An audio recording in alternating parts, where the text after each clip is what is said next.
ನಾವಿವತ್ತು ಸೊಪ್ಪಿಂದು ಸಿಂಪಲ್ ಆಗಿರೋ ಪಲ್ಯ ಮಾಡೋಣ ಅಂತ ನಾನಿಲ್ಲಿ ಸೊಪ್ಪನ್ನ ಸಣ್ಣದಾಗಿ ಹೆಚ್ಚಿಟ್ಕೊಂಡಿದ್ದೀನಿ. ಹಾಗೆಯೇ ಸಣ್ಣದಾಗಿ ಹೆಚ್ಚಿಟ್ಕೊಂಡಿರೋ ಈರುಳ್ಳಿ, ಸಣ್ಣದಾಗಿ ಸೀಳ್ಕೊಂಡಿರೋ ಹಸಿಮೆಣಸುಗೆ ತೆಂಗಿನಕಾಯಿ ತುರಿನ ನಾನಿಲ್ಲಿ ತೊಗೊಂಡಿದ್ದೀನಿ. ಕಡಲೆಬೇಳೆ ಸ್ವಲ್ಪ ಮತ್ತು ಉಪ್ಪು. ಅನ್ನ ಬಿಸಿ ಇಡಬೇಕು ಒಲೆ ಮೇಲೆ. ಅದು ಕಾದಾದ ನಂತರ ನಾವು ಎಣ್ಣೆನ ಹಾಕ್ಕೊಳ್ಬೇಕು. ಎಣ್ಣೆ ಹಾಕ್ಕೊಂಡಿವಿ, ಸಾಸಿವೆನ ಹಾಕ್ಕೊಳ್ಬೇಕು. ಸಾಸಿವೆ ಸಿಡಿದ್ಮೇಲೆ ನಾವು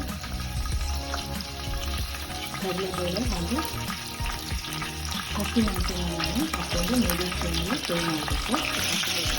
ಈರುಳ್ಳಿನ ಹಾಕಿ ನಾವು ಚೆನ್ನಾಗಿ ಫ್ರೈ ಮಾಡ್ಕೊಳ್ತಾ ಇದ್ದೀನಿ. ಒಂದು 3 ನಿಮಿಷಗಳ ಕಾಲ ಹಾಕ್ಕೊಂಡಿರೋ ಸೊಪ್ಪನ್ನು ಹಾಕಿದ್ದೀನಿ.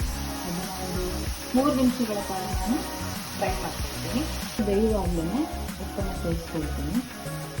ಸೊಪ್ಪಿನ ಜೊತೆಗೆ ಚೆನ್ನಾಗಿ ಉಪ್ಪು ಸೇರಿಸ್ಕೊಳ್ಬೇಕು. ಸೊಪ್ಪು ಬೇಯೋದಕ್ಕೆ ಸ್ವಲ್ಪ ನೀರನ್ನು ಸೇರಿಸ್ಕೊಳ್ತಾ ಇದ್ದೀನಿ. ಮುಚ್ಚಳವನ್ನು ಮುಚ್ಚಿ ಒಂದು 1 ನಿಮಿಷಗಳನ್ನು ಬೇಯಿಸ್ಕೊಳ್ಳೋಣ. ಈ ಹುಳಿನ ಉಪಯೋಗಿಸ್ತಾ ಇರೋದ್ರಿಂದ ನಾನಿಲ್ಲಿ ಹುಳಿಗೆ ಯಾವುದೇ ಥರದನ್ನು ಹಾಕ್ತಾ ಇಲ್ಲ. ನೀವು ಬೇಕಾದರೆ ಹುಣಸೆ ಹಣ್ಣನ್ನು ಸೇರಿಸ್ಕೊಳ್ಬೋದು. ಸೊಪ್ಪು ಆರೋಗ್ಯಕ್ಕೆ ತುಂಬಾ ಒಳ್ಳೆಯದು. ಹಾಗಾಗಿ ಈ ಬೇಸಿಗೆ ಕಾಲದಲ್ಲಂತೂ ನೀವು ಆದಷ್ಟು ಸೊಪ್ಪನ್ನು ಉಪಯೋಗಿಸೋದು ತುಂಬ ಒಳ್ಳೆಯದು. ಅದಕ್ಕೆ ತೆಂಗಿನಕಾಯಿ ತುರಿಗೆ ಹಾಕ್ಕೊಂಡಿದ್ದೀವಿ. ಇದನ್ನು ಹಾಕಿ ಒಂದು 2 ನಿಮಿಷ ಫ್ರೈ ಆಗಿಸ್ಬೇಕು. ಈ ಸಮಯನ ತಗೊಳ್ದೇನೆ ನಮ್ಮ ಪಲ್ಯ ರೆಡಿ ಆಯಿತು. ನೀವು ಕೂಡ ಒಂದು ಮನೇಲಿ ಮಾಡಿ ಹಾಗೆ ಹೇಗೆ ಅನ್ನೋದನ್ನು ಕಮೆಂಟ್ನಲ್ಲಿ ತಿಳಿಸಿ.